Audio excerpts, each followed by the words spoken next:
Hello, and welcome to Historical Humans Reads, where we take primary sources and bring them to your screen. I'm Colum Coleman, and today we are reading from To the Lighthouse by Virginia Woolf. Published in 1927, To the Lighthouse follows the changes wrought on the Ramsay family over the course of 10 years during their summer visits to the Isle of Skye in Scotland. To the Lighthouse has been frequently challenged and censored for its mention of suicide and vague depiction of homosexuality. Today, we'll be reading from Chapter 7 of To the Lighthouse. With that, let's begin.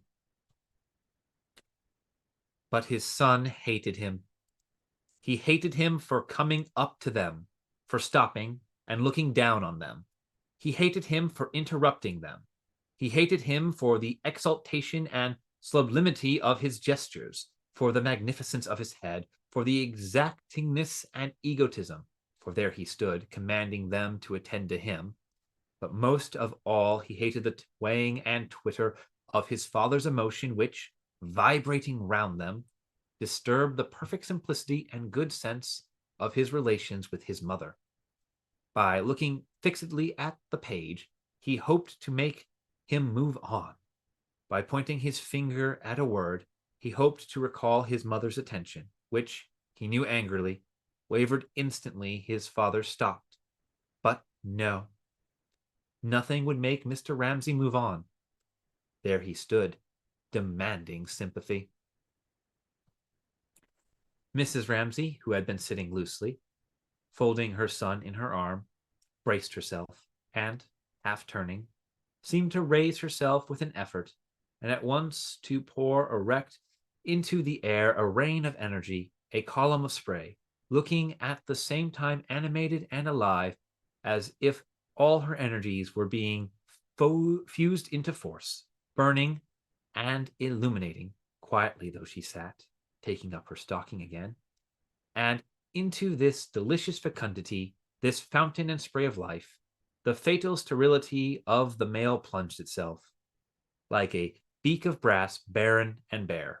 He wanted sympathy. He was a failure, he said. Mrs. Ramsay flashed her needles. Mr. Ramsay repeated, never taking his eyes from her face, that he was a failure. She blew the words back at him. Charles Tansley, she said. But he must have more than that. It was sympathy he wanted, to be assured of his genius, first of all, and then to be taken within the circle of life, warmed and soothed, to have his senses restored to him, his barrenness made fertile, and all the rooms of the house made full of life, the drawing room, behind the drawing room the kitchen, above the kitchen the bedrooms, and beyond them the nurseries. They must be furnished, they must be filled with life. Charles Tansley thought him the greatest metaphysician of the time, she said. But he must have more than that. He must have sympathy. He must be assured that he too lived in the heart of life, was needed not only here but all over the world. Flashing her needles, confident, upright, she created the drawing room and kitchen, set them all aglow, bade him take his ease there, go in and out, enjoy himself. She laughed, she knitted.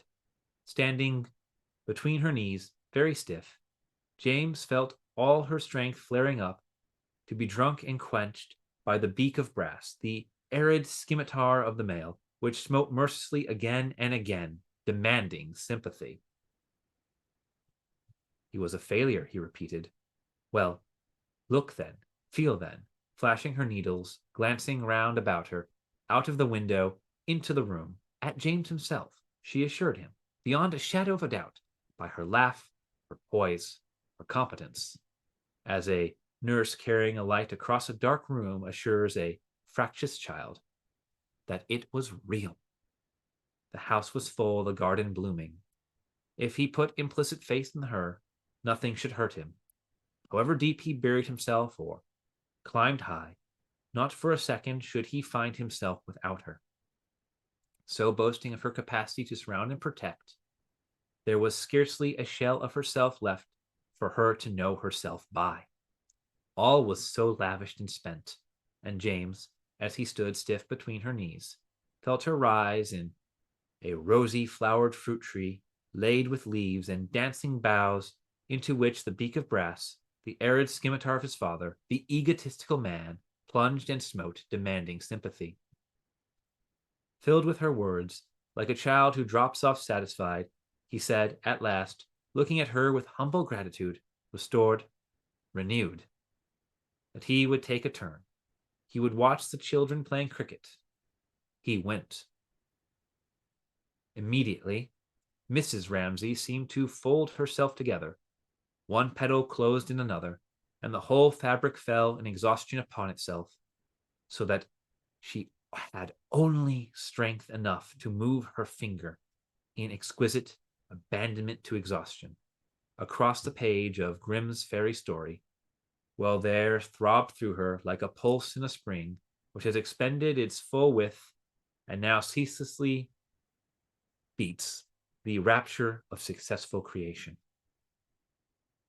Every throb of this pulse seemed, as he walked away, to enclose her and her husband, and to give each that solace which two different notes, one high, one low, struck together, seemed to give one another as they combined. Yet as the resonance died, and she turned to the fairy tale again, Mrs. Ramsay felt not only exhausted in body, afterwards, not at the time, she always felt this, but also there tinged her physical fatigue some faintly disagreeable sensation with another origin. Not that, as she read aloud the story of the fisherman's wife, she knew precisely what it came from, nor did she let herself put into words her dissatisfaction when she realized, at the turn of the page, when she stopped and heard dully, ominously, a wave fall, how it came from this. She did not like, even for a second, to feel finer than her husband, and further, could not bear not being entirely sure, when she spoke to him, of the truth of what she said. Universities and people wanting him, lectures and books and their being of the highest importance, all that she did not doubt for a moment. But it was in their relation, and his coming to her like that, openly, so that anyone could see, that discomposed her. For then, people said, he depended on her, when they must know that of the two he was infinitely more important, and what she gave to the world in comparison with what he gave, negligible. But then again, it was the other thing too, not being able to tell him the truth, being afraid, for instance, about the greenhouse roof and the expense it would be, £50 perhaps to mend it, and then about his books, to be afraid that he might guess, what she a little suspected, that his last book was not quite his best book. She gathered that from William Banks. And then to hide small daily things, and the children seeing it, and the burden it laid on them. All this diminished the entire joy, the pure joy, of the two notes sounding together, and let the sound die on her ear now with a dismal flatness. A shadow was on the page. She looked up. It was Augustus Carmichael shuffling past, precisely now, at the very moment when it was painful to be reminded of the inadequacy of human relationships, that the most perfect was flawed, and could not bear the examination which, loving her husband, with her instinct for truth, she turned upon it. When it was painful to feel herself convicted of unworthiness, and impeded in her proper function by these lies, these exaggerations, it was at this moment, when she was fretted thus ignobly in the wake of her exaltation, that Mr. Carmichael shuffled past in his yellow slippers, and some demon in her made it necessary for her to call out, as he passed, "Going indoors, Mr. Carmichael?" This has been an excerpt from To the Lighthouse on Historical Humans Reads. If you enjoyed the video and would like to hear more excerpts from original texts, please subscribe to be notified of the next one. If there's a work you would like to hear, be sure to like the video and leave a comment listing it below. Thank you for listening.